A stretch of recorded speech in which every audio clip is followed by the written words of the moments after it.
is where you come for instant post-game reaction. Oh, hell yeah. This is Dubs OT. Can't wait. With John Dickinson. Hey, JD, what you up to, sugar? Long time no talk to. On KNBR 104.5 and 680. Streaming live at knbr.com and on the KNBR app. They're looking for Ivy to cut it. Back out to Love, and the man of the night, he hit another three. Caleb Love with 26. You need points, you need them in a hurry. Steph with the three. Answers! But the shot clock is off. He got a foul now.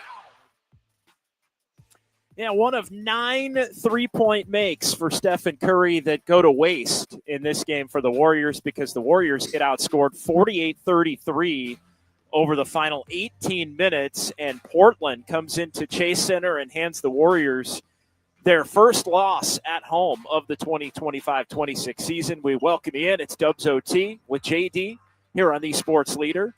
808 KNBR, 415-808-5627, the number to give us a call or shoot us a text here. We've got Kyle Haar in our Daly City studios, and this is a bad loss for the Golden State Warriors. There is no way around it, as the Warriors just not enough defense in this game. Offense came and went at different points for Golden State. There was a strong first half from Brandon Pajemski in this game. He winds up with 20 points and a much more efficient 20 than what we saw him have a couple of nights ago in Miami with all the regulars out.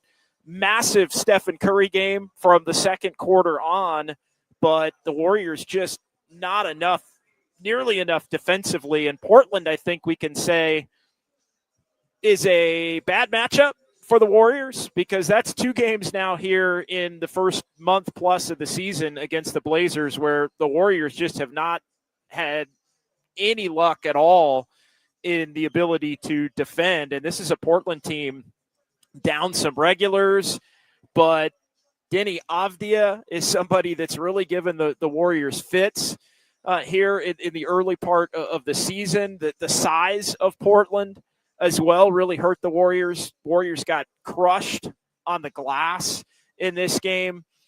They were getting crushed in terms of points in the paint early on. It ended up 46-42, but the second chance points proved to be the difference, in addition to Portland getting some timely 3-point makes on top of it. The Warriors fouled a ton in this game and just kind of faded, it felt like, over the course of the final 15 to 17 minutes of this game, and including the fourth quarter. Warriors had a 3-point lead going to the fourth quarter, and the Blazers end up putting 33 on the Warriors in that quarter, and the Warriors end up only able to come up with 26. So 33-26 in the fourth, and again, 48-33 in favor of Portland over the final 17-plus minutes to hand the Warriors their first loss at home. So 808 KNBR, 415-808-5627, the number to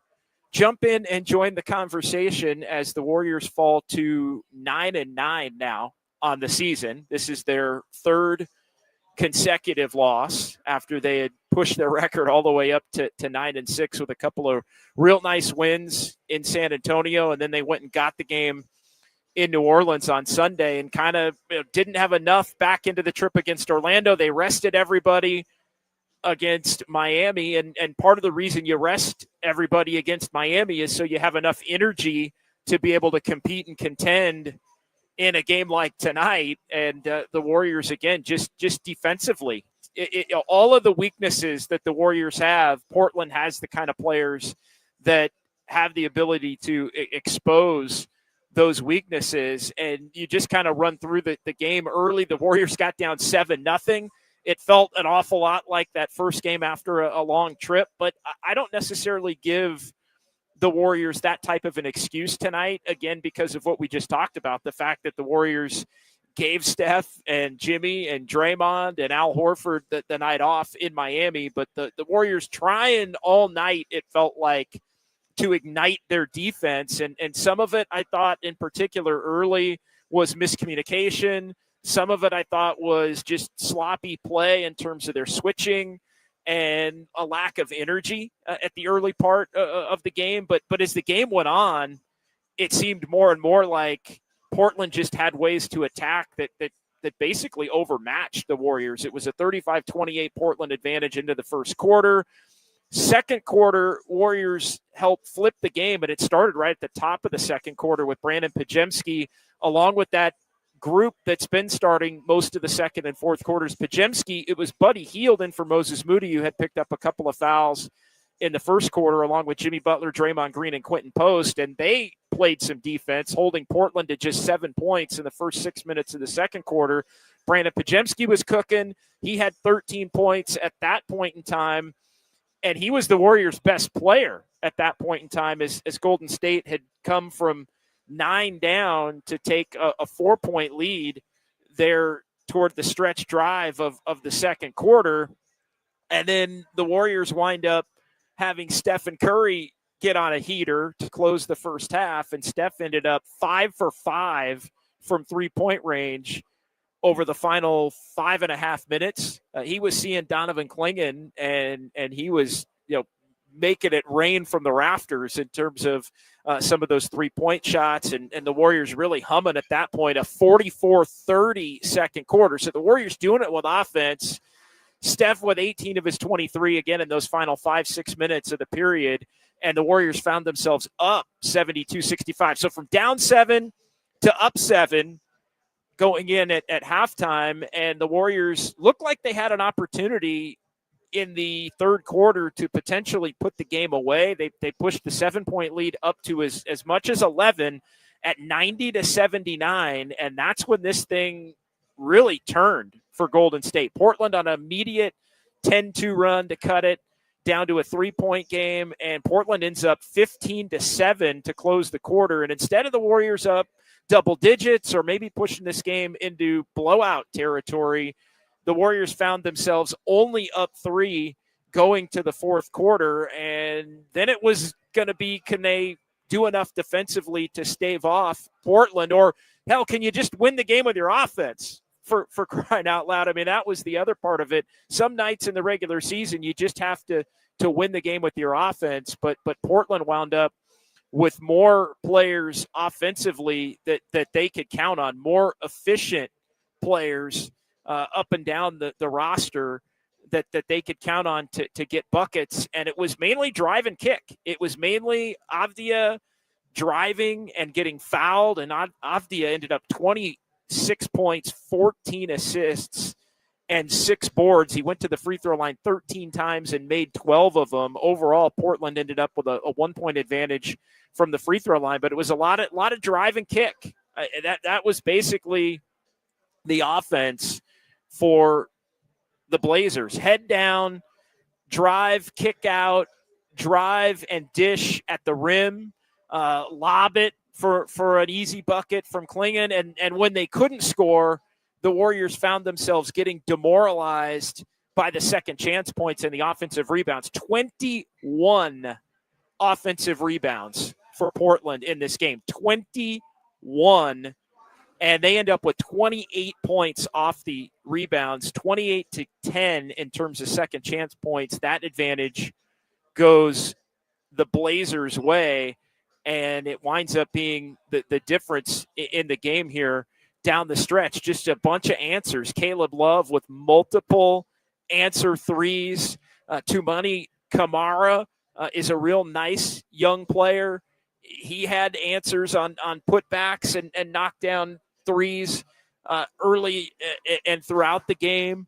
And again, whenever they didn't have it, the Warriors were a step slow or just not quite big enough to be able to clear the glass and get back the other way when they did have the opportunity to stop the Blazers and get back down the floor. I thought the Blazers wore the Warriors down as well as the game went on. And again, not an excuse, especially when the veterans have the game off Wednesday and haven't played in a meaningful game since Tuesday. I mean, that's 3 days with, yes, a cross-country flight, but 3 days basically at that point to where, rest isn't really something that you can put down as an excuse. at this particular point on a night like tonight. So Warriors wind up losing it 127-123, the final. Portland gets the win, and Portland really been struggling. Portland been struggling in close games this year, but the Blazers find enough, even with Stephen Curry doing his damnedest to keep the Warriors right in it down the stretch and maybe even steal the game down the stretch. But now the Warriors end up 9-9. They've dropped 2 games head-to-head to Portland here in the first month plus of the season. They are 8th in the Western Conference. Again, only 8 teams at 500 or better here to begin this season, and the Warriors are one of those 8. But another one of these nights where the Warriors just have to work too hard in too many different ways to be able to earn themselves a victory against anybody. And this is another one of these games where Portland down some of their key players in their rotation, and the Warriors just unable to be able to capitalize. So if you want to file this away as part of the rough patch and the road trip, and now you start to look at, okay, this team was 4-1. They're able to get it all the way back to 9-6, and now they've dropped 3 in a row. It's kind of a back to the drawing board moment here with the Warriors not playing this weekend and back in action on Monday before the homestand continues. And Utah could be a great elixir for this Warriors team coming in, although this is, I think, a better Utah team than we've seen the last couple of years. But it's Utah and Houston with the Pelicans and Oklahoma City. And the Warriors are going to be up for Houston, and the Warriors are going to be up for Oklahoma City.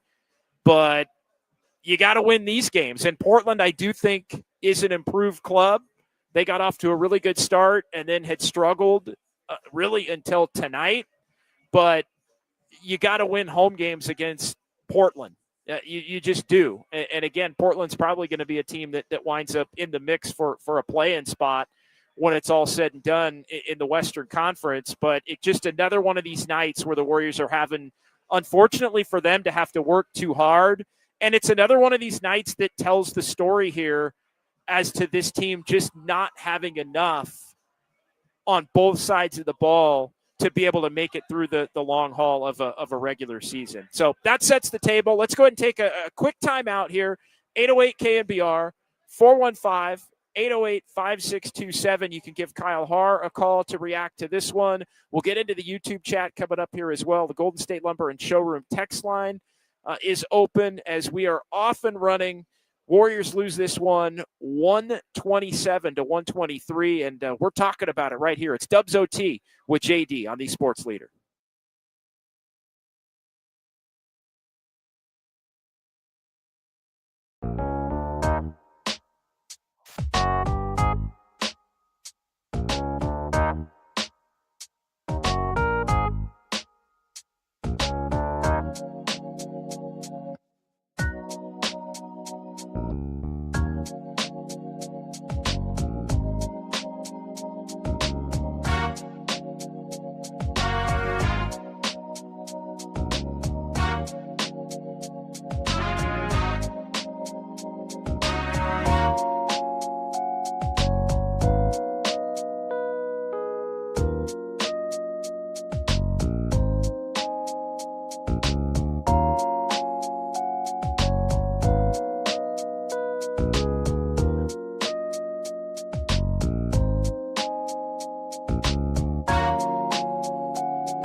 Live from downtown. Hurry, way downtown. Bang!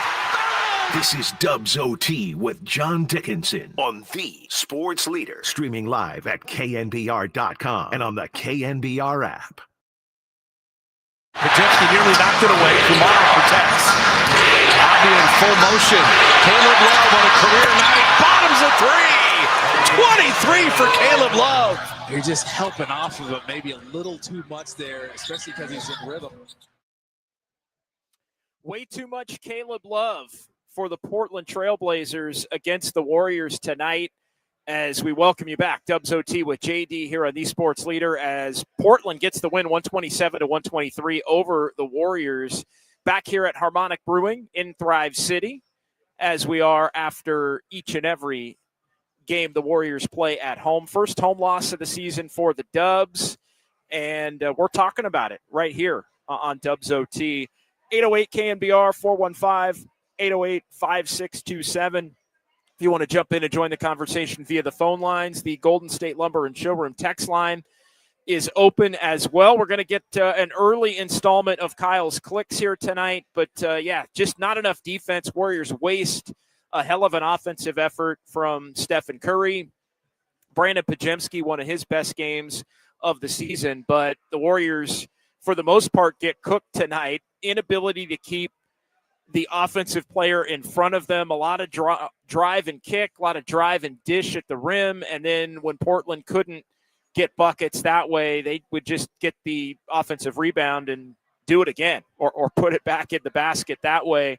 Warriors find themselves now at 9-9 on the season, and they lose the first of this 5-game homestand with games upcoming on Monday against Utah, Wednesday against Houston. The Warriors will take on the Pelicans a week from tomorrow night and then close out a week from Tuesday against Oklahoma City inside Chase Center. So they are going to get a little bit of a breather in terms of multiple days off before a couple of these games here, including the next one, which isn't until Monday. And then that game against the Pelicans, they'll have the Thursday, Friday over the Thanksgiving holiday to rest and practice before 2 more days when the Warriors will take on the Thunder to close out the homestand on December the 2nd. Biggest concern coming out of tonight for me is just the inability still for this team to just get a semi-easy win. And I didn't expect a blowout. Again, I think Portland is a up-and-coming type team. I don't think Portland stinks or anything like that. I think they're going to be a team that probably winds up in the play-in tournament when it's all said and done, as we mentioned in the first segment of the show. But nights you just have to be able to go out. If you don't really have it defensively, then take it to your opponent offensively and get the job done, or get just enough stops. And it looked like the Warriors were going to get just enough stops if they could have got some rebounds to where they were going to be able, on a hot shooting night from Steph and a real nice game from Pajemski, Jimmy Butler coming along as the game went on. But there was just the belief that they could kind of get through it and not be perfect, but win a game going away a little bit at the end by 8 to 12 points, and then get the breather that comes with the weekend, and then get on to the next and try to string some of these games together. But the reality is this team is just not talented enough on both sides. They don't have enough scoring, although tonight I would say you put up 123. Scoring is not the primary reason why you lose this game. Tonight it was more about defense and rebounding and size, but you just don't have enough defense or rebounding or size. And so if you want to complain about that, as is often the case when the Warriors lose a game like that, you have to find players that can provide that without it coming at the expense of the ability to put up points on the other end. And there's just not enough of either.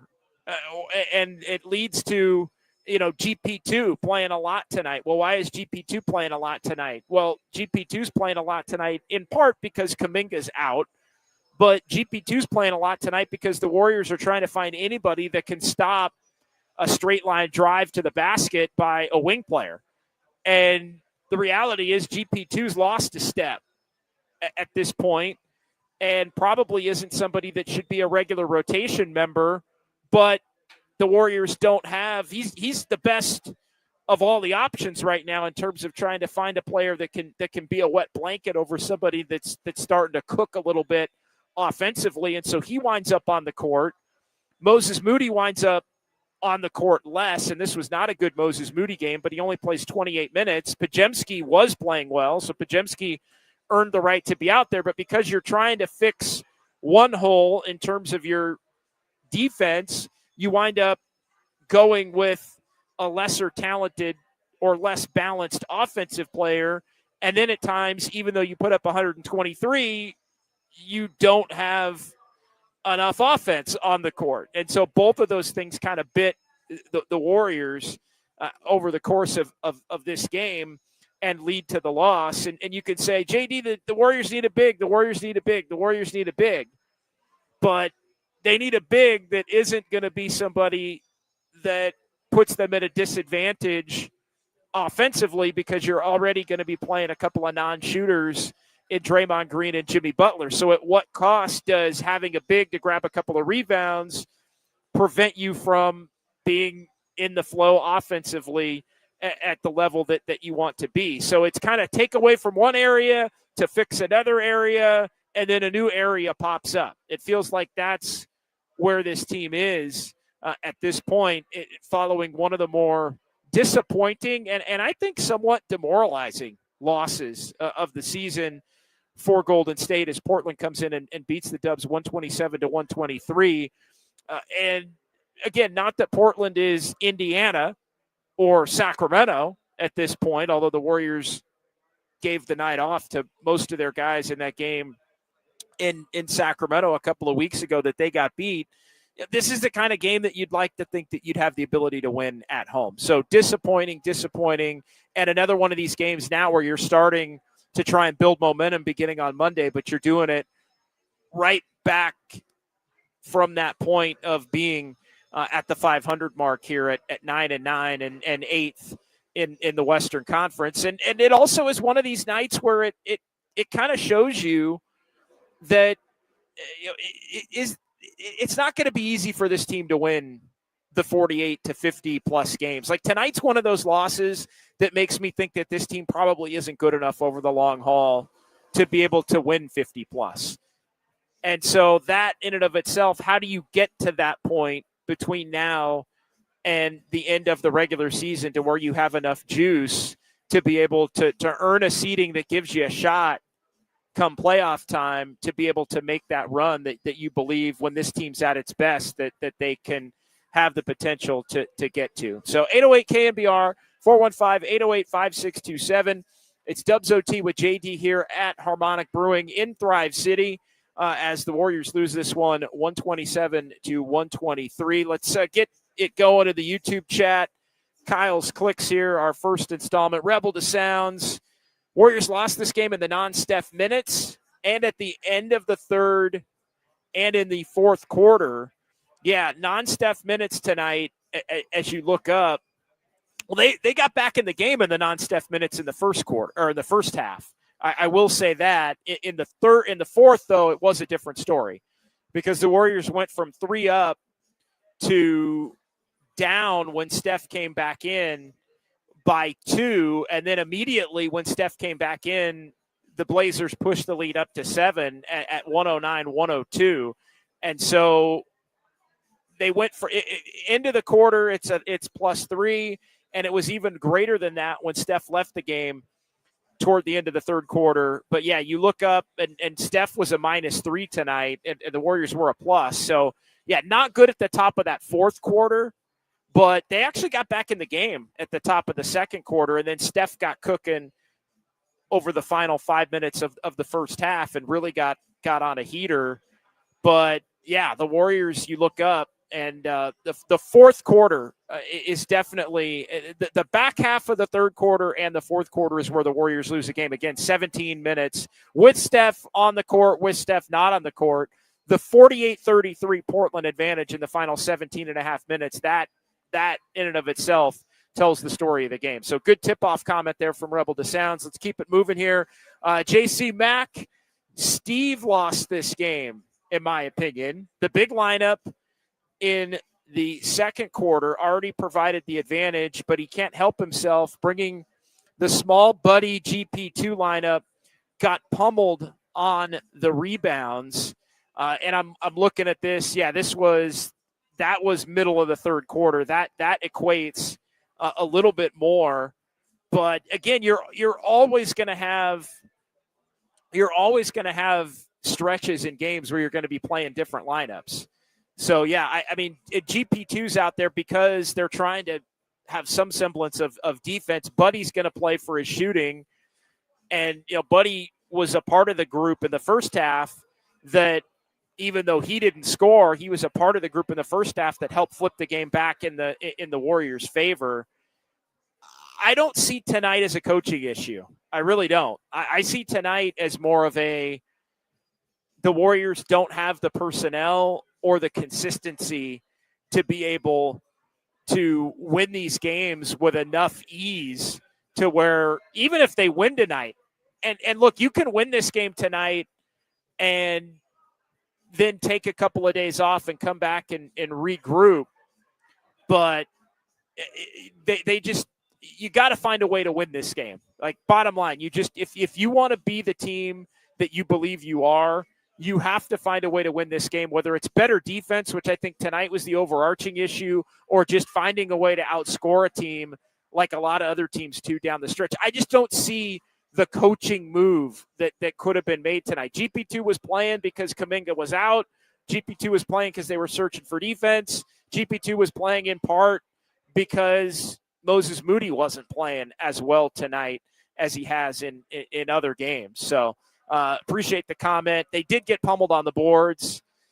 But you're not going to play two bigs, or Draymond and post. And I mean, I thought going to TJD was bad.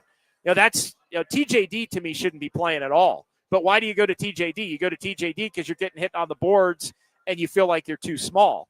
So you can't say on the one hand they should have played bigger, and then also on the other hand, I'm speaking for myself here, say, well, you shouldn't have played TJD. So we the champs, babe. Every team knows they can outplay the Dubs by out rebounding, out hustling, out shooting, etc. Out rebounding for sure. I thought early in the game the Warriors were getting out hustled. I thought the Warriors brought the hustle after they got down in the first quarter. But the problem is Portland, this was one of those games where the Blazers, I thought, got comfortable early in the game.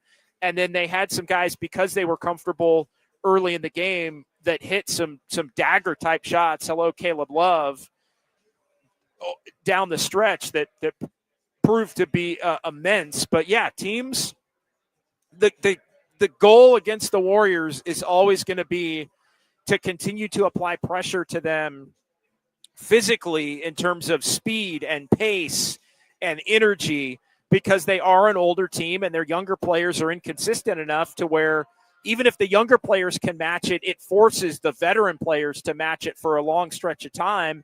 And if you do it over the long haul, you're going to find windows and pathways back to being able to beat them in a lot of these games. Estimated eyes, Blazers too fast for the vets, too fast for our G Leaguers.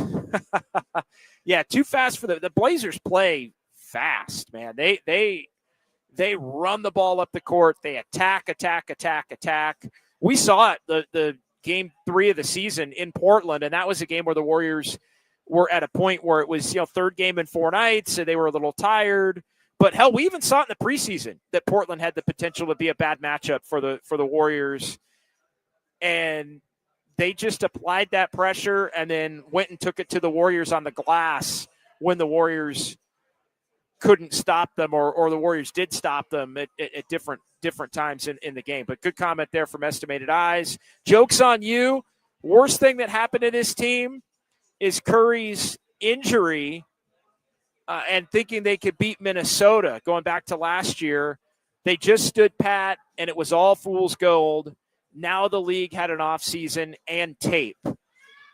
I think the one area where I will agree with you, joke's on you, as it relates to that, is the fact that it's the 23-8 to close the season, plus the first round playoff win against Houston, plus they look good in that first game before Steph went down. I think the high-end ceiling for that group, I don't think it was foolish to believe it or fool's gold. The problem is that was a team that only had to play extremely hard for about 2 months at the end of the year to get where they needed to be.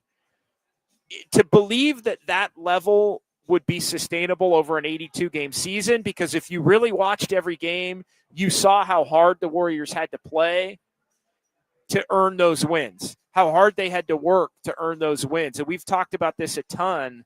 When you have to work that hard with an older team, that part of it is not what is sustainable. Like it's the if you can do it for a short stretch or do it in the playoffs, that part I think they believed. Add Melton, add Horford, Moody and Pajemski could maybe make a jump. Although again, as I always say, you never count on a leap. You never count on a Pajemski leap. You never count on a Moody leap. You never count on a Kuminga leap. So if they were counting on that to help save them from the veterans not having to work as hard as they did over the final 31, then they were fooling themselves on that point.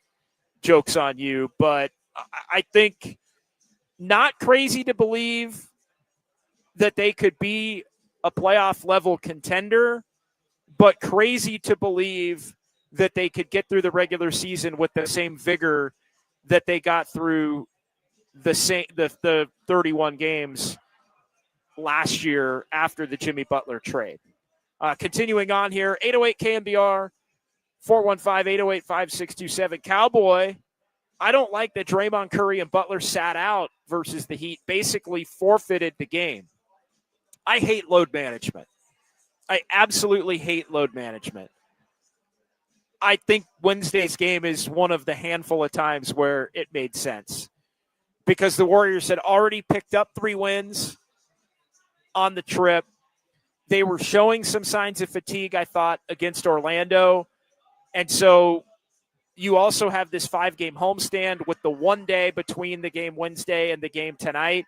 To me, by resting those guys Wednesday, you're going more all in on not having the kind of hangover that hurts you tonight. But when you do it, you have to win again. You have to win tonight. When you do that, you have to win the game tonight. You are in some ways sacrificing Wednesday to go closer to all in on tonight, and therefore you have to go get tonight.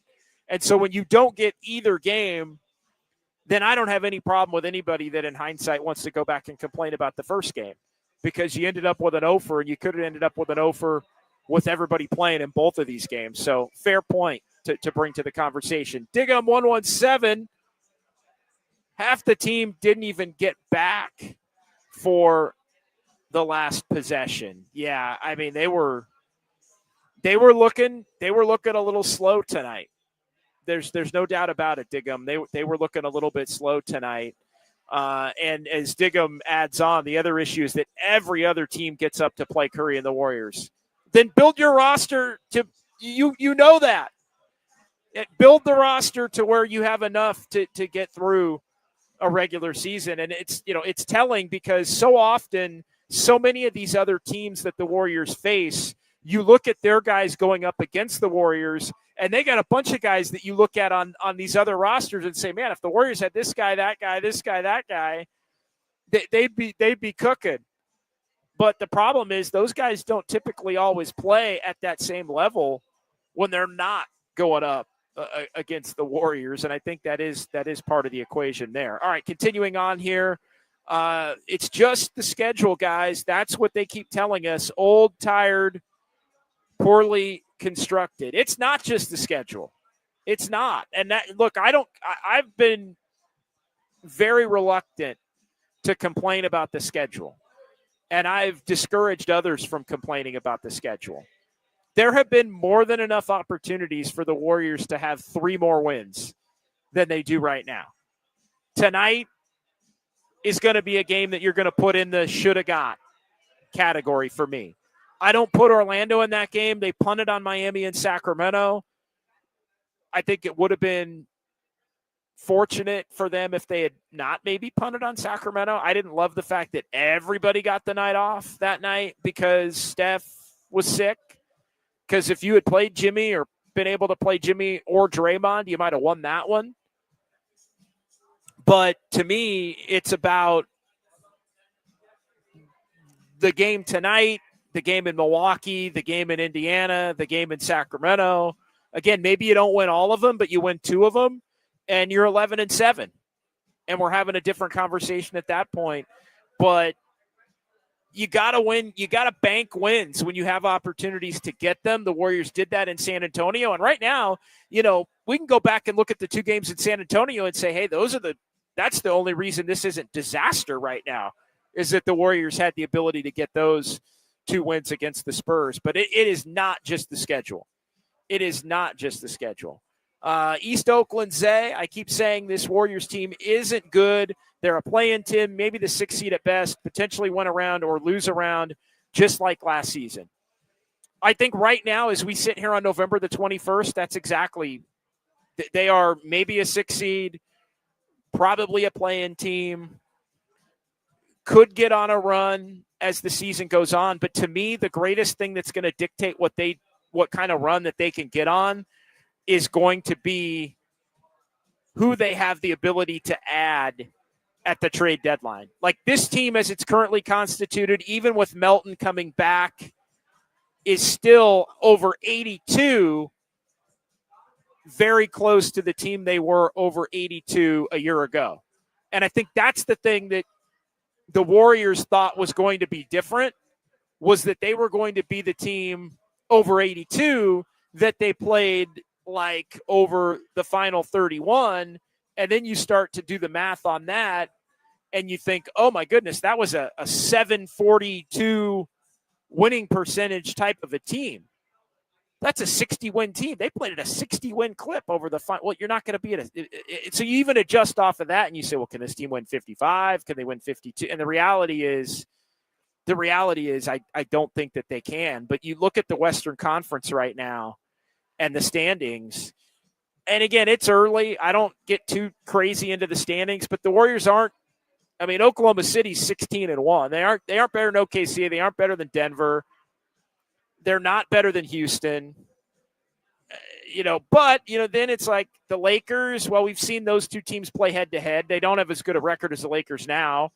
We've seen them beat San Antonio twice. They've won 3 games without Wemby since the Warriors won the 2 games against them going back to last week. Phoenix is a surprise at 10-6. And then, the bottom half of the West, fortunately, I guess, for the Warriors, it feels like the Warriors could sleepwalk their way to the 8-7 game in the play-in tournament. I mean, Utah's 5-10. Utah's 10th right now. They're 5-10. Utah 5-10, Memphis 5-11, Dallas 5-12, Clippers 4-11, Kings 3-13. I mean, that is 1, 2, 3, 4, 5, 6, 7 teams under 500 if you count Portland.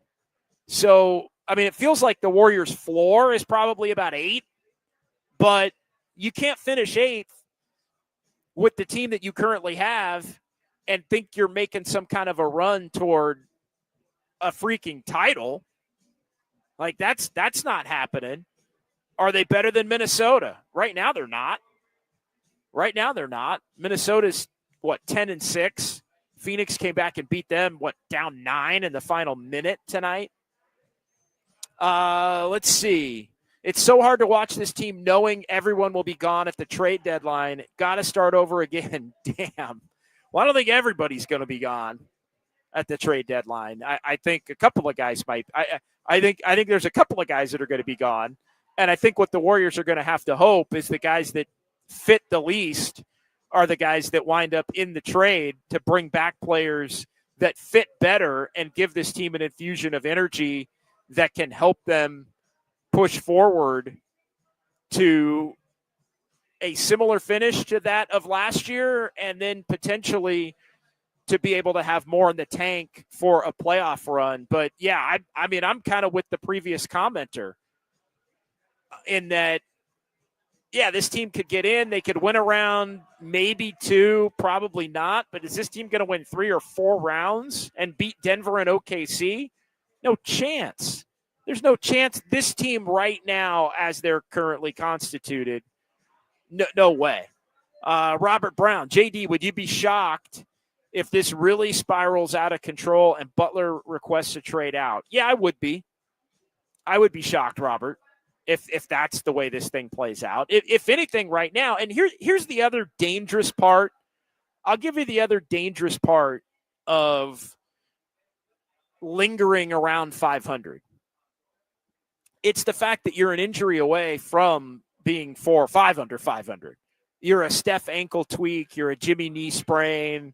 You're 2 weeks without one of those guys away from taking a 2-8 stretch, and all of a sudden, then you are fighting to stay out of the 10 seed. And so that's the other part of, other than Steph being ill for a few games, which did cost the Warriors some, they've been healthy. They've punted on 2 games, but they've, for the most part, been healthy.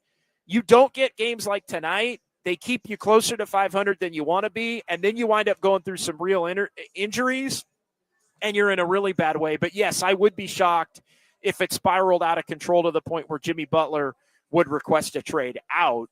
The problem is, at this point, I would be shocked if the Warriors are greater than, say, 3 to 5 games above 500 on, like, New Year's Eve.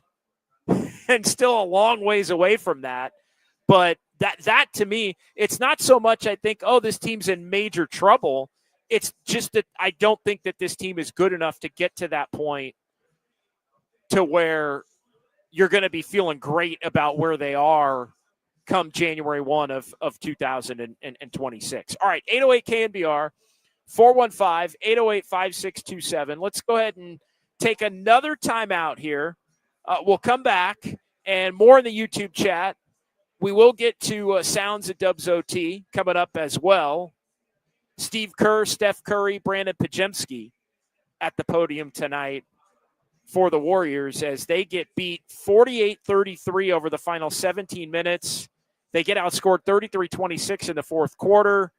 And a game it looked like they had in their back pocket in the third. They wind up losing to Portland 127-123. It's Dubs OT with JD. We're talking about it right here on the Sports Leader.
Dub Nation, this is the real and inside story on Warriors basketball. Dubs OT with John Dickinson continues. Streaming live at twitch.tv/thesportsleader. Under through it. What a catch by Butler, setting up Curry for three. Steph is already running back. He knew that was down. Well, Jimmy Butler saved a turnover there. Again, he's like a wide receiver. He went to that one, made sure he snatched that one from Caleb Love, and then the movement without the ball from Steph relocate.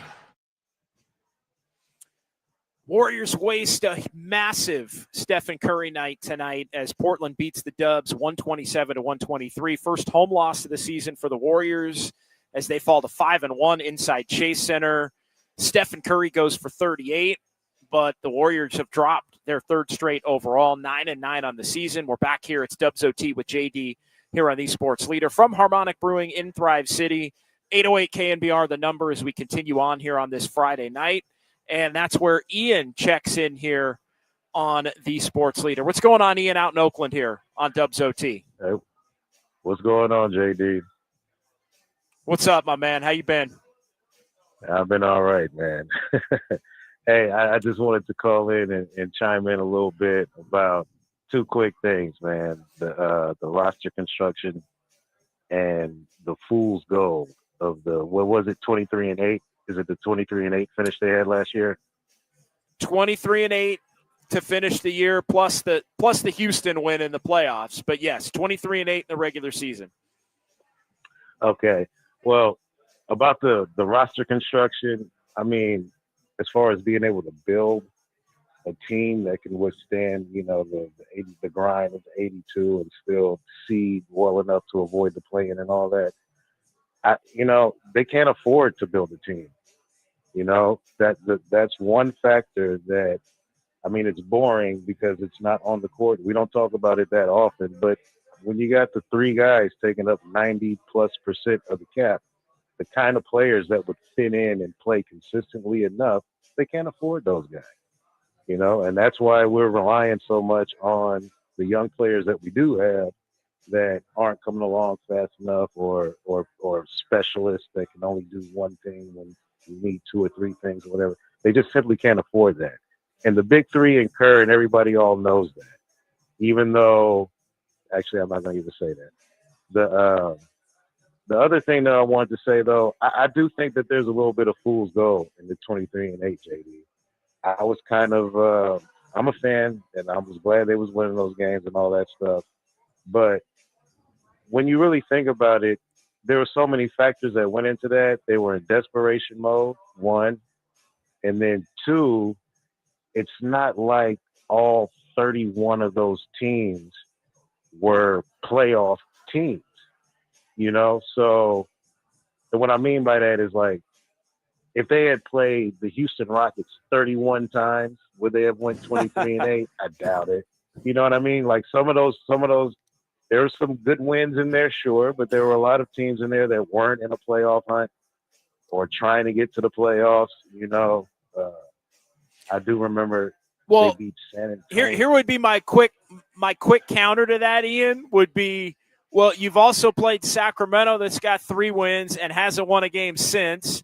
You've played Milwaukee without Giannis. You played Indiana without Halliburton and half their other roster that went to the finals in Game 7 last year. Like, there have been opportunities for this team to win games. I mean, you're playing everybody over 82, but they've lost those games. Yeah, that's what I'm saying. Like, you gotta win those games, and you know they're not winning those games, and they're also working too hard. The other issue that this team has, Ian, is, and we saw it last week against San Antonio, and it's a nice problem to have on the nights you play the Spurs or Denver or the Lakers on opening night or whatever, because the Lakers have actually played really well since that opening night game. The Warriors get up for those games, and they just can't get up for a lot of these teams in the middle of the pack. They just can't get up, and they have to play at a certain level. And I think that's the part where you're right on. There was so much desperation, and they knew it was only for about a third of the season, and they really hadn't played all that hard since the 12-3 start the first month last year. So they were basically coasting and sucking mediocre for 2 months. worked their way into, like, hadn't even really played that hard for 2 months. And we're kind of embarrassed by where they were, sub 500, 10th in the West, all that. And so there was a desperation, but I think they could also, with the infusion of Jimmy, look at the calendar and say, we can do this for 2 months, which is all it was at that point. We can't do it for 6, but we can do it for 2. And so they went all out, and they still had some losses against some shorthanded teams. They still had some games where they rested guys, but 2 months it was palatable for them. 6 months, no chance. I don't even think you could expect that. But the issue is they just are not. They're not able to coast really against anybody. Like, what game have they been able to coast and win? The Pelicans game, basically, they coasted and won. Like, give me one other game they coasted and won. Like, they just are not good enough to be able to coast against anybody and just get a win, which I think is why they find themselves every other week overtaxed by fatigue. And it's fatigue on one hand, and then it's motivation on another hand, which is why I think they're in a cycle that probably can't be fixed with the current roster over an 82-game season, Ian, if that makes sense. It does make sense, and you just pointed out both our rock and our hard place, because if they can't get it up for these games in November and December and January or whatever, I mean, at the end of the day, that's why I'm being a little bit facetious here, but that's why you get paid the big bucks. That's why you guys are sucking up all of the salary cap, so you have to either find it and bring it, or this is going to sound crazy, or take less money.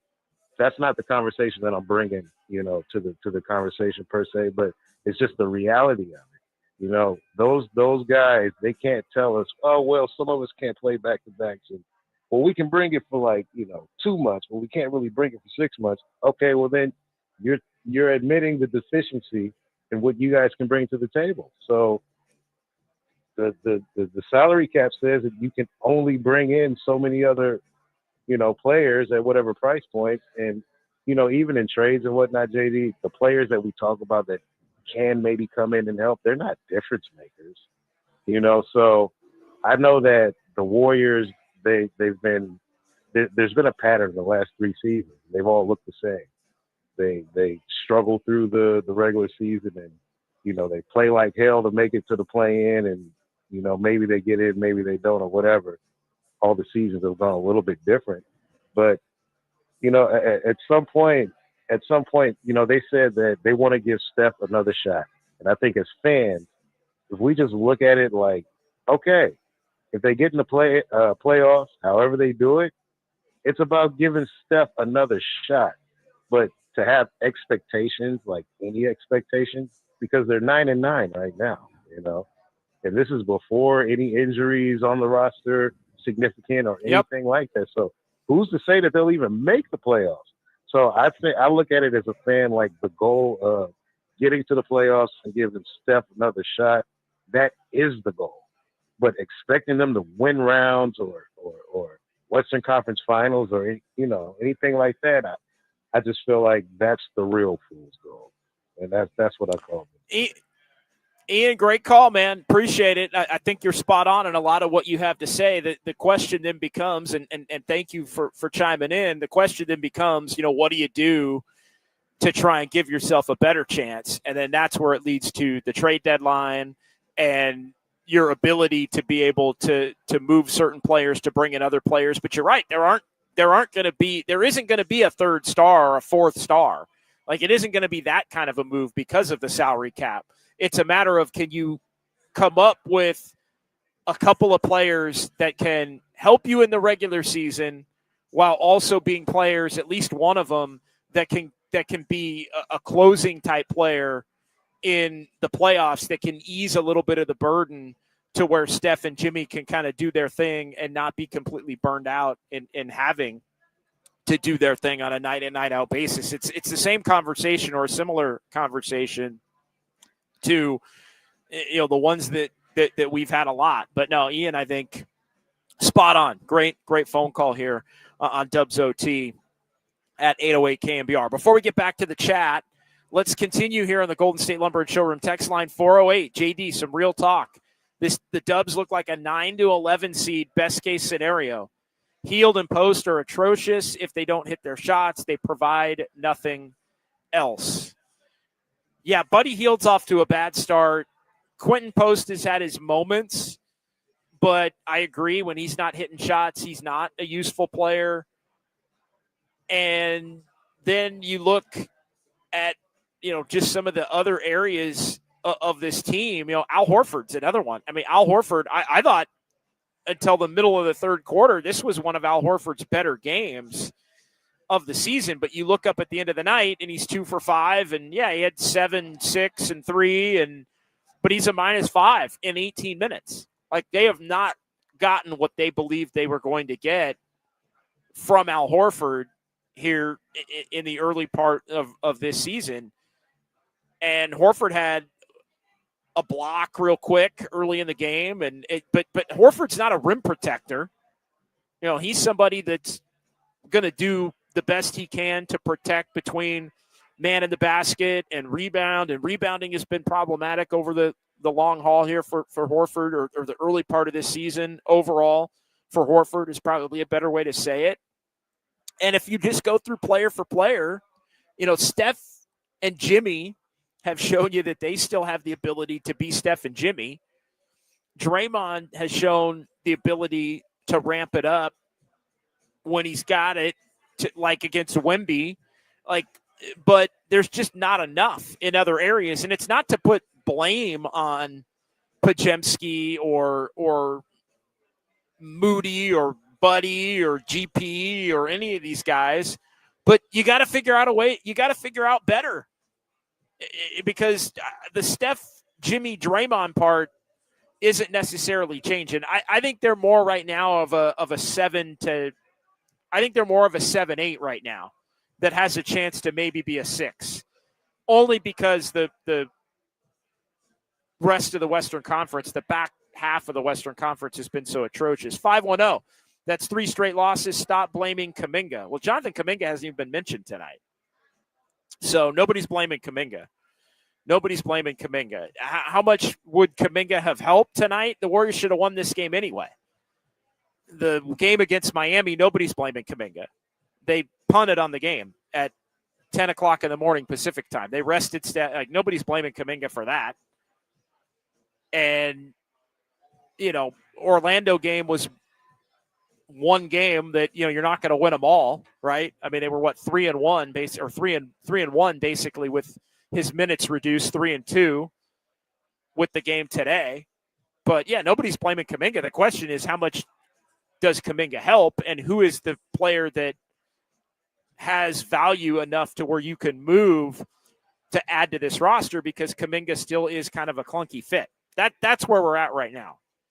And yes, for 3 games, the Warriors look like themselves again. But you know what? The last 2 games that they've played everybody, they've looked a little bit more like the middling team that they've been for the better part of the last 2.5 plus seasons. 2-2-4. Warriors choked away a winnable game at home to a subpar Portland team. Very well said. 831. Do you think Seth Curry will be a more consistent scoring option when he's available? I think Seth Curry is not going to play a ton I think Seth Curry's not going to play a ton when the Warriors ultimately end up signing. Like I think there are some that believe Seth Curry's just going to immediately come in and be playing ahead of Buddy Hield. I don't think that's going to be the case. I really don't. And, he gives them another option on a night where, Seth Curry's going to come in and be playing over Pods. Not really. Like, maybe once in a while if it's a night where Pods is truly terrible and Seth gets thrown in the game and he gets hot. Like, Seth Curry isn't going to be a savior. And I don't think DeAnthony Melton's going to play enough because the Warriors are going to try to keep him healthy. So I don't think he's going to play enough to where he's going to be some kind of a savior on a night in, night out basis. So, all right, let's get some more chats here. Cowboy, last year's playoff lineup was the best lineup, and Kurt didn't even use it this year. It's not fool's gold because they almost made it to the third round, but Curry got injured. A rebuttal there from Cowboy. Yeah, they have not used the Steph, Pajemski, Moody, Jimmy, Draymond lineup a ton. I was surprised the Warriors started small in the game tonight because of Klingon and because of some of the bigs that Portland has on their roster. But again, I think the Warriors, this is the other part of the conundrum. The Warriors' best lineups are small lineups, but the Warriors have stated that they want to play bigger to take pressure off Draymond and not get crushed on the boards the way that they got crushed today in terms of second chance points and all of that. So it's a catch-22. Your best lineups are small lineups, but you don't want to play your best lineups because you're trying to not overtax Draymond. So then you play more of your lineups that aren't as good, and then you get beat. Like that in and of itself is a conundrum.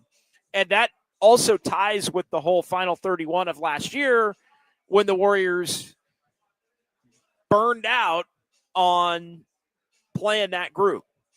And you're going to win most of the time with that group. They lost some with that group, but ultimately they burn it out with that group. And so over 82, they deem it to be unsustainable. Unfortunately, what they're finding is, and you saw this even against San Antonio in the two games there, the best lineups the Warriors had against San Antonio were the small ball lineups. Like it's just the reality.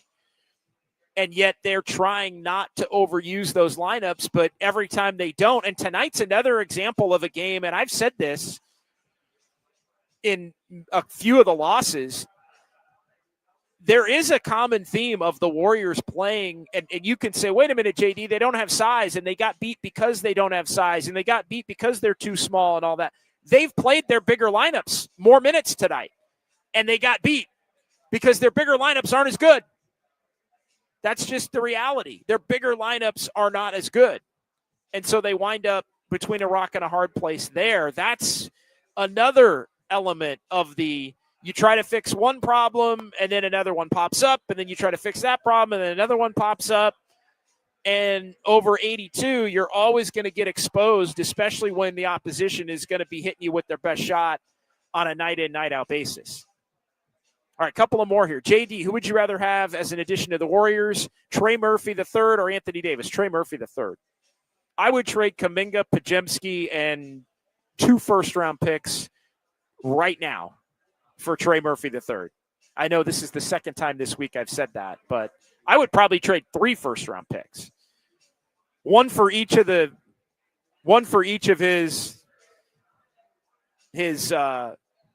first, second, third. I'd trade 3. One for each of Trey Murphy III. One for each Roman numeral. Yeah, I would do that in a heartbeat. Daryl, Lightfoot. If Kuminga's really hurt, should the Warriors even play him before the trade deadline in fear of him really getting hurt in a game and damaging his trade value? Well, I think that's part of the reason why they're being extra cautious with him to prevent him from being injured to where he's out long term. Yeah, thank you. Sorry, I had to have a little side conversation. With Grace here at Harmonic in Thrive City. Kyle, you know what that's all about. Sometimes you got to have the side. I'm trying to have 2 conversations at once. the little. Can I have one more Kolsch, please? Are we gonna go round 2 or not? That's Is it gonna be round 2 or not?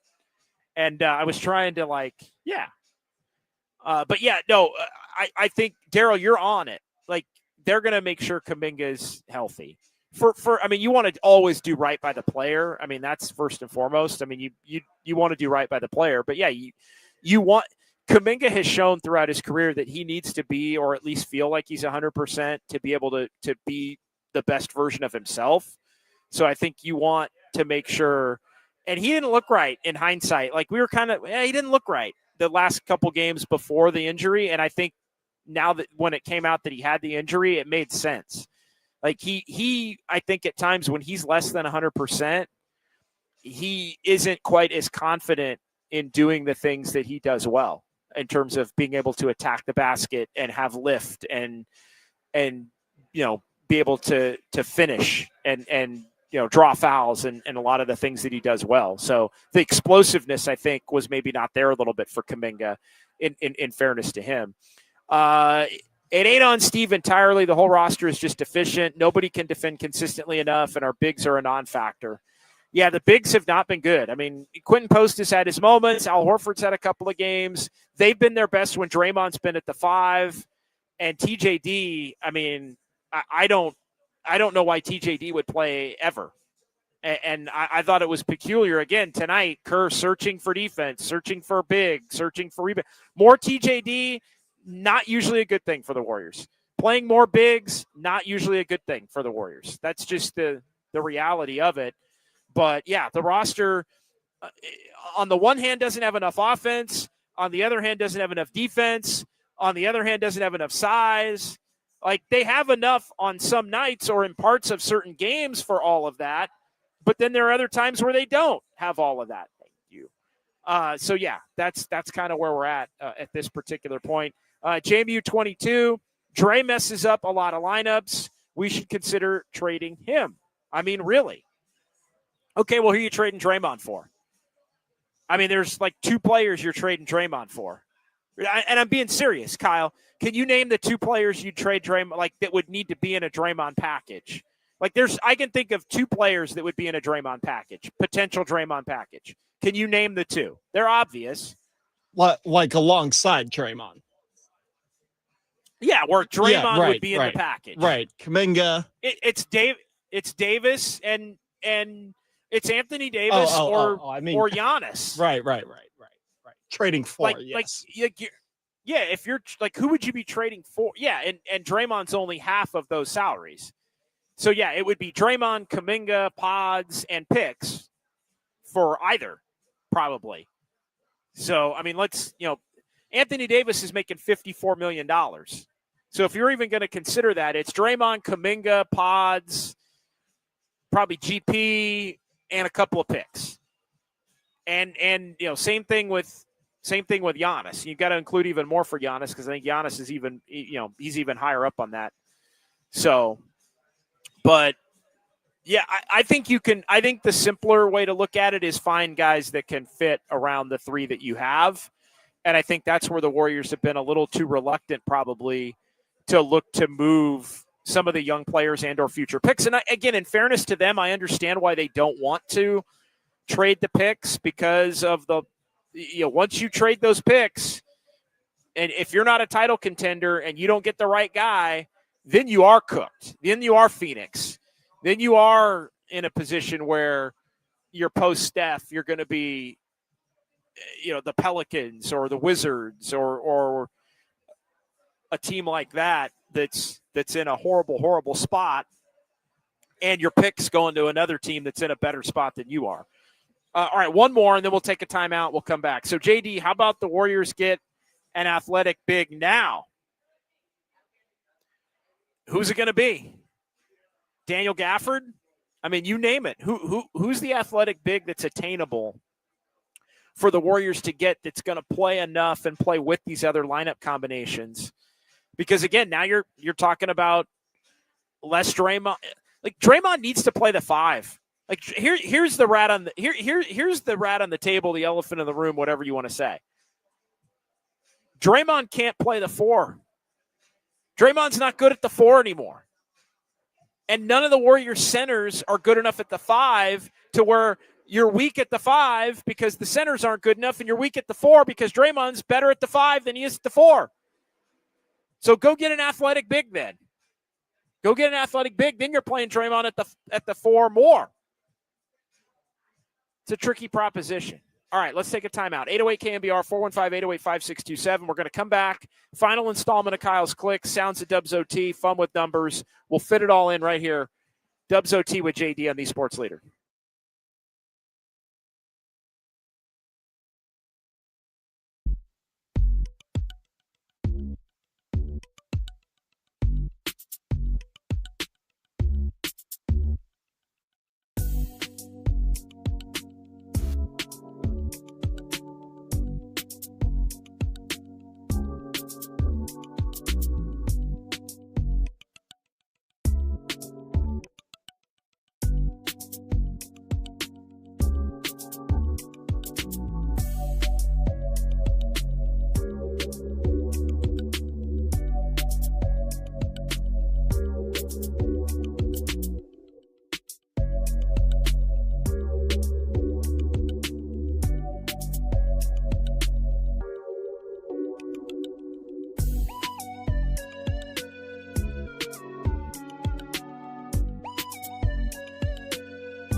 KNBR presents the sounds of Dubs OT. I can see the headline now. Kerr says Warriors better without Curry. No class, no balls. I want to get my joy back. I'm happy here, off the court. Now here's John Dickinson. All right, welcome back from Harmonic and Thrive City. Sounds of Dubs OT. Dubs OT with JD. Warriors lose 127 to 123 to the Blazers, a game they had an 11-point lead middle of the third quarter after being down by 9, flipped the game by 20 points, and then the Blazers outscore the Dubs 48-33 over the final 17 minutes. They win it by that 4-point margin. Let's hear a little bit from Steph and Curry, from Steve Kerr, and then a cut from Jimmy Butler as well. Also want to let everybody know we're going to be back with you tomorrow from 11 until noon right here on The Sports Leader following 49ers forecast with Larry Krueger, and we'll continue the conversation then, just Dubs with JD on a Saturday morning. So stay tuned for that tomorrow as the Warriors and we continue to react to their 9-9 start to the year here, 18 games in. We're almost to the quarter pole of the season. Shockingly here, they'll be at the 20-game mark after Utah and Houston Monday and Wednesday as we gear up and head toward Thanksgiving. All right, let's get to it. Sounds of Dubs OT. We'll move through it very quickly here. We'll get to our final installment of Kyle's Clicks, and we'll keep this thing going until about 11:15 or so here. So about another 12, 13 minutes of Dubs OT on this Friday night. All right, here's Steph Curry. He goes for 38, and he talks about the difference between how the Warriors played offensively and how the Warriors played defensively in what wound up being this 4-point loss to Portland. I feel like you played well enough to win, but nothing to show for it, and just some untimely defensive breakdowns that led to some open threes down the stretch. Early in the game couldn't get a rebound. Just defensively, we didn't together as a unit didn't do enough to give ourselves a chance down the stretch. Yeah, not enough defensively, bad rebounding. I thought it was as much the attacking of the paint as it was the open threes.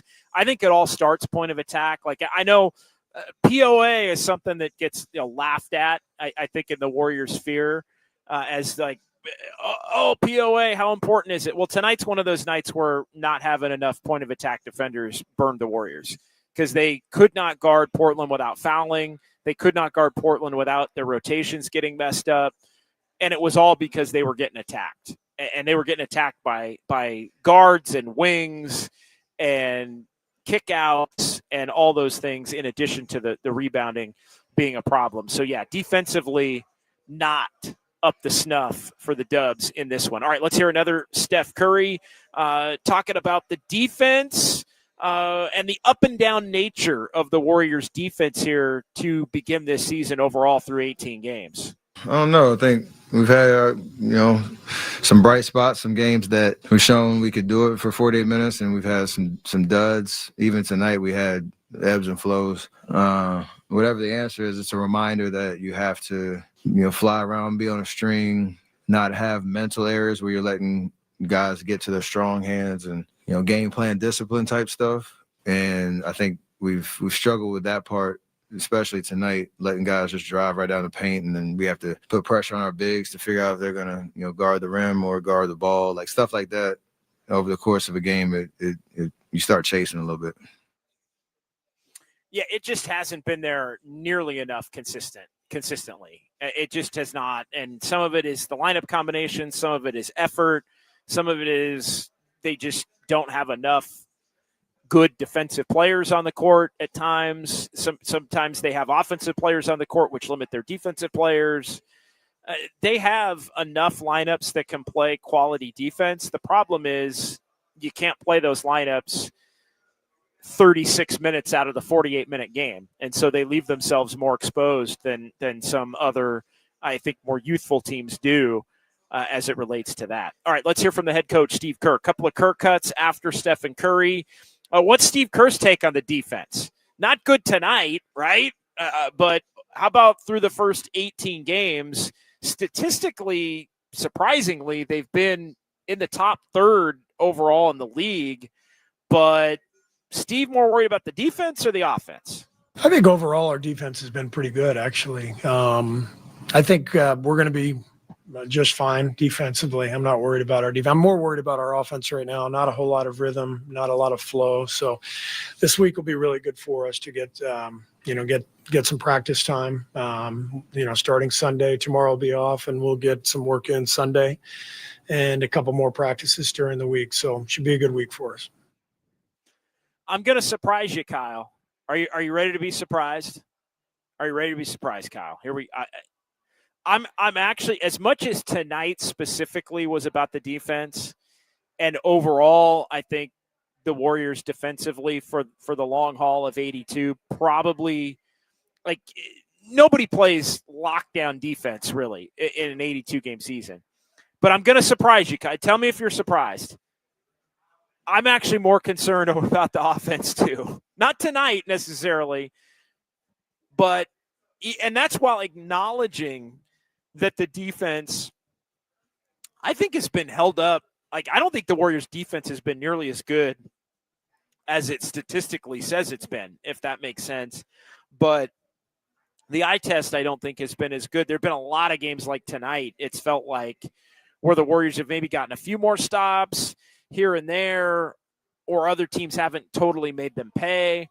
But I don't know, more worried about the offense or the defense. I think more worried about the offense long haul, but more worried about the defense in some of these individual games. And tonight, I mean, you scored 123. Tonight was more about the defense specifically, but some nights you need to just win in the regular season with your offense, and the Warriors don't really do that either consistently.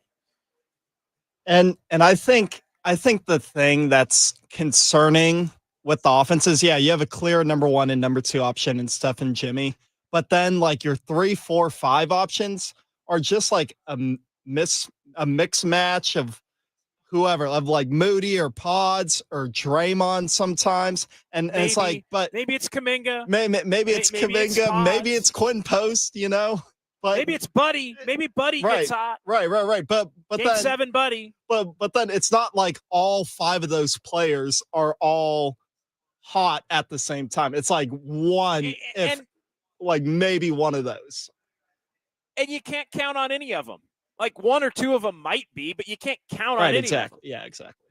So they in a lot of ways need a third option offensively. They need or just a more consistent, steady guy that when the ball gets kicked to him, he's going to be able to get the job done there. So, all right. So that's Steve Kerr, more concerned about the offense than the defense.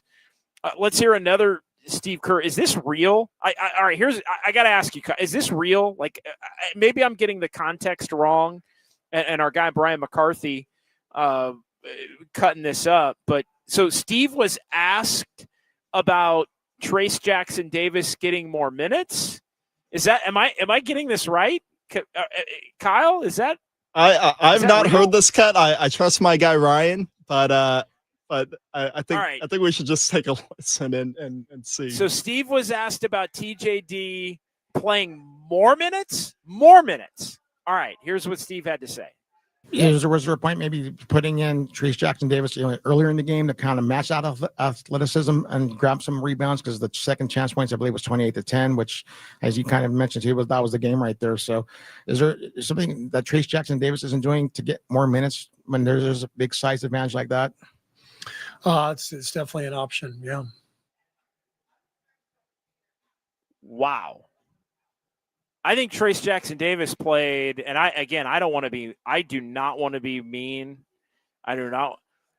TJD played 3 minutes. TJD probably played 3 more minutes tonight than he should have played.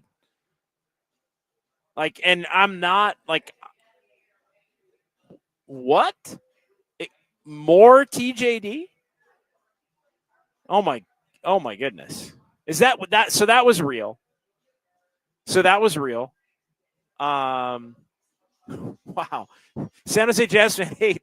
Copes? Was that Copes? Did it sound like Copes asked the question? That's funny. Cope, you want to play the question again? We'll play it again. Just real quick. Just play a little. Does this sound like Copes? 808 KNBR. Was there a point Copes maybe on a plane. putting in Trace Jackson Davis earlier in the game to kind of match out of athleticism and grab some rebounds? That's not. All right, cut it off. Cut it off. No, cut it off.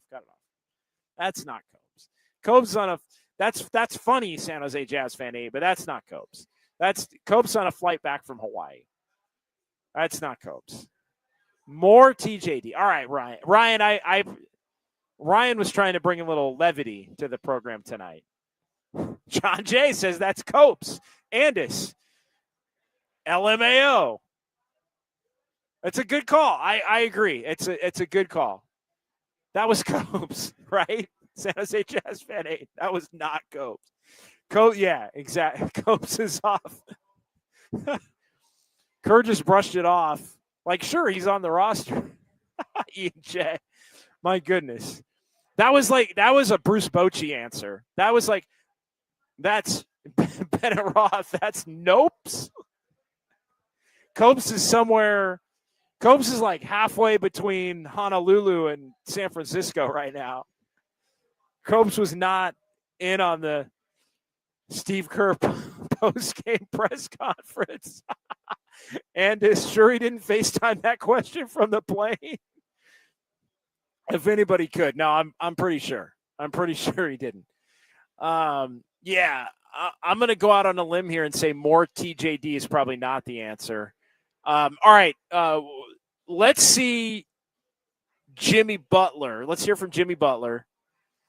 All right, here's Jimmy. I don't even know. I can't even. Kyle, I might need to pause 10 seconds to collect myself here. All right. One more from Jimmy. Jimmy locker room. Always great when you get Jimmy locker room at the little by the banner in the Warriors locker room. All right. So Jimmy Butler how's Jimmy feeling? Where's Jimmy's mindset at after the Warriors take this L? Always going to be honest. We know Jimmy Butler. So here's what Jimmy has to say about the state of the Warriors tonight and the state of the Warriors here at 9-9 through 18. I'm always optimistic, but I'm also honest and a truth teller. We can beat individuals on some nights whenever we're scoring the basketball, but you can't always bank on shots going in for whatever reason why. You always have to be able to guard, until we get back to guarding and taking when people score on us personally, we'll be in some I don't know what's the word. We'll be in some funk for a while, but I think we can snap out of it. We're finna practice too, so that's good. Do some closeout drills, play some one-on-one, see who got what. Kyle, all right. So that last part's gonna have to go into our close. Do some closeout drills, play some one-on-one, figure out who's got what. That's going in the close. That's the first order of business right now. Do some closeout that drills, is going play some in one-on-one, see who got what. You pick one. It's got to go. That's got to go in the L one. That's got to go in the loss one. Jimmy's going to go straight after Buddy Hield too in practice. He's going to call him out. We got to do some closeout drills. That's incredible. That's the quote of the year. I want one more time, Kyle. Just that last part again. One more time. Do some closeout drills, play some one-on-one, see who got what. Yeah, so Jimmy, but here's the other big takeaway. See who got what. Exactly. That could even be its own thing. But here's the deal. So Jimmy thinks it's a defense. They're also in some funk. Whatever it is, funk. But yeah, so Jimmy's more focused on the defense being the issue. And how can you not look at a game like tonight and say you got to look at tonight and say it's the defense. Like tonight, you put up 123. Tonight's clearly about the defense. And I don't think the defense has been nearly as good as the numbers would indicate. San Jose Jazz fan 8 with one I'm not going to read. Maybe you can put it on the screen, but I'm not going to read it. Maybe. Wow. All right, so that's Jimmy Butler. That's our comment of the night, by the way. We're not even going to have a play. Go play the thing. Play the thing, Kyle. Play it right there. Play it right now. Play the. Now, time for the Dubs OT comment of the night. That is it. I'm not going to read it, but that's your comment of the night right here on Dubs OT. San Jose Jazz fan, 8. Ian J. Copes has a little more Mahomes in his voice. I agree with that. Copes has a little more Mahomes. That's for sure. Well said, Ian J.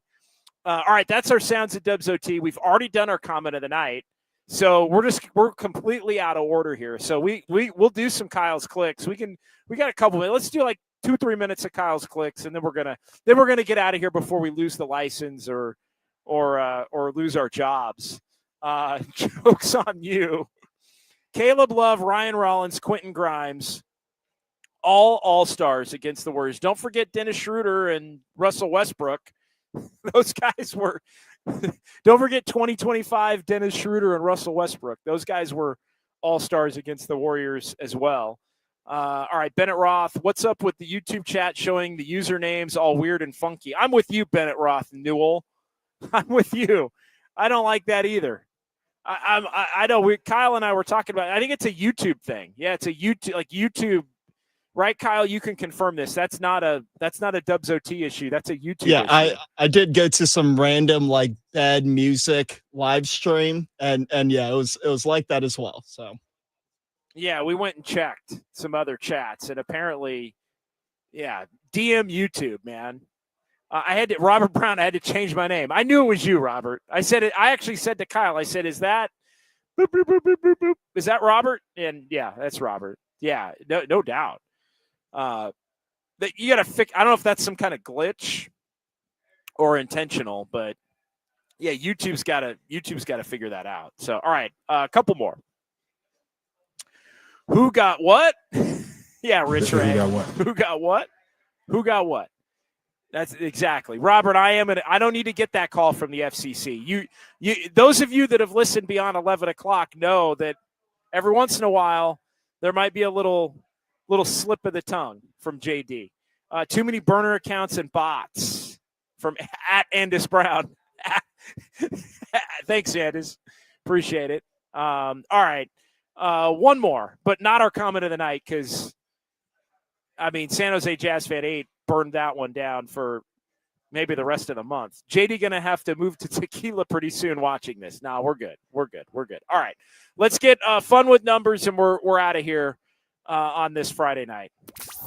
This is Dubs OT with JD. Time now for fun. I'm a fun guy. With numbers. No, I'm just having fun. On KNBR 104.5 and 680. Streaming live on knbr.com and the KNBR app. All right, Warriors 5-1 at home. They lose 127-123. They're 1-2 in group play. By the way, the loss tonight, we buried the lead, Kyle. No Vegas for the Dubs now. I mean, not officially eliminated, I guess, but their point differential is not good, and they have 2 losses. And Denver won at Houston, so it looks like Denver's going to advance out of the group of death. And the Warriors are 1-2. They play Houston Wednesday. Blazers are 2-0 against the Warriors. Steph scored 38, season high, tying 9 threes. Jimmy had 20. 10 of 11 at the free throw line. Second straight game, Jimmy's had double digits at the free throw line. And Pajemski, 20 off the bench. Warriors wasted it as they fall to 9-9 on the season. So a truncated edition for Dubs OT and our fun with numbers tonight. Because, frankly, there was nothing really fun about the way the Warriors closed the game. 48-33, that's the big number for the Warriors over the final 17 minutes of this one to lose 127-123. All right, let's call it a night on that note. Before we're not going to lose the license, we're not going to get kicked off YouTube. We're going to allow for everyone to come back. Hey, Monday night, just so everybody knows, for all our regulars, Monday night, unfortunately, is another one of these nights where the 49ers are playing on Monday Night Football, and so we're going to be locked in on the 49ers Monday. I'm also going to be filling in on the morning show this week, Monday, Tuesday, Wednesday from 6 a.m. until 10. So we're not going to have a Dubs OT on Monday night. But check out the morning show on Tuesday. Check out the morning show on Monday. We're going to be back right here at Harmonic on Wednesday. And we got a good run coming of Dubs OT. I know we missed the Pelicans game because of the Niners. We're going to miss the game Monday night because of the Niners. But Warriors and Jazz, they got to be able to get through that game, right? They got to be able to work. They got to be able to get through that game and allow us to kind of gloss over it like they did against the Pelicans, and then we'll come back on Wednesday night. We thought about doing a podcast, but it would be like 11 at night, and I got to get up at like 4 a.m. on Tuesday morning. So we're going to skip it, and you can get all my hot takes on the morning show between 6 and 10 on Tuesday, including those about the 49ers. So, Kyle, great stuff, my man. We're back with Just Dubs tomorrow as well, 11 until noon. Thanks to Ryan McCarthy. Anybody I'm forgetting tonight, Kyle? Oh, that's it. But, yeah, even though they lost, still a fun show at the end of the night. Shared some laughs. Fun show. Thanks, Fozzie. Thanks, Andis. Thanks, Robert. Thanks to everybody who had to change their names so we could recognize who the hell you are. Apologies about Monday, but hey, we don't make the schedule. We just play it. And so we'll be back Wednesday, night before Thanksgiving, Harmonic and Thrive City, Dubs OT with JD. Warriors lose 127-123. We'll talk to you then right here on the Sports Leader. John Dickinson. No, God! No, God, please, no! Big audio quality show. You are a sicko, and I appreciate you for it because I'm a sicko. I just know they kicked our ass tonight. Do some closeout drills, play some one-on-one, see who got what.